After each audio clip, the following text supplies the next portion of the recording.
সম্মানিত মুসলিম کرام, ইসলামের প্রথম খলিফা হযরত আবু বকর রাদিয়াল্লাহু তাআলা আনহু, তিনি 573 খ্রিস্টাব্দে মক্কার কুরাইশ বংশের বনু তাইম গোত্রে জন্মগ্রহণ করেন। তার পিতার নাম আবু কুহাফা ও মাতার নাম সালমা বিনতে সাখার। শৈশবকাল থেকে তিনি মহানবী হযরত মুহাম্মদ সাল্লাল্লাহু আলাইহি ওয়াসাল্লামের সঙ্গে আবু বকরের বন্ধুত্ব ছিল, ঠিক কিনা?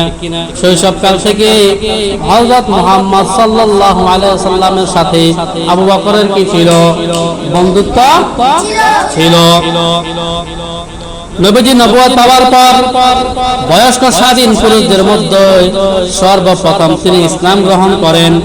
পরে তিনি নবীজির শ্বশুর হন। তার মেয়ে হযরত আয়েশা রাদিয়াল্লাহু তাআলা আনহা নবীজির সহধর্মিণী ছিলেন। তরুণ বয়সে হযরত আবু বকর রাদিয়াল্লাহু তাআলা আনহু একজন বণিক হিসেবে জীবিকা নির্বাহ শুরু করেন। ইয়ামান থেকে বাণিজ্য শেষে ফেরার পর তিনি মুহাম্মদ সাল্লাল্লাহু আলাইহি ওয়াসাল্লামের ইসলাম প্রচারের সংবাদ পান। এরপর তিনি ইসলাম গ্রহণ করেন। তার ইসলাম গ্রহণ অন্য অনেকের ইসলাম গ্রহণের উৎসাহ জুগিয়েছে। হযরত আবু বকর নবীজির খুব কাছের মানুষ ছিলেন। ইসলামের প্রথম যুগে কাফের মুশরিকদের নির্যাতনের দিনগুলোতে তিনি নবীজির পাশে ছিলেন। হিজরতের সময় তিনি ছিলেন নবীজির একমাত্র সঙ্গী। ইসলামের গুরুত্বপূর্ণ সব জিহাদে তিনি অংশগ্রহণ করেন।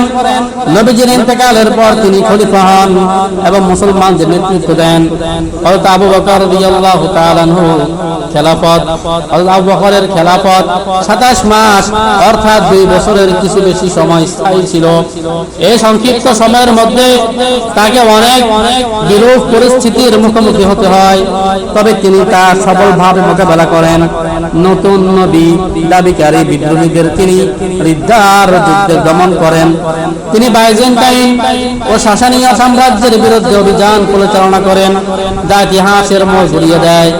এইসব অভিযানের ফলে মুসলিম সাম্রাজ্য কয়েক দশকের মধ্যে শক্তিশালী হিসেবে আবির্ভূত হয়। হযরত আবু বকর রাদিয়াল্লাহু তাআলা আনহু সর্বপ্রথম গ্রন্থকারে কোরআন সংকলন করেন।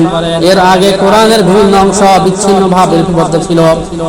হযরত আবু বকর রাদিয়াল্লাহু তাআলা আনহু ইন্তেকালের আগে কোরআনের এই কপিটি তার উত্তরসূরি ওমর ইবনে খাত্তাব রাদিয়াল্লাহু তাআলা আনহুকে দিয়ে যান। ওমর ফারুক রাদিয়াল্লাহু তাআলা আনহুর শাসনকালে এটি তার কাছে রক্ষিত ছিল।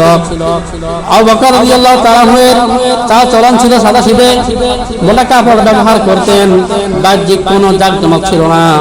তিনি 634 খ্রিস্টাব্দের 23 আগস্ট 13 হিজরির 22 জুমাদা সানিতে ইন্তেকাল করেন। তখন তার বয়স হয়েছিল 62 বছর।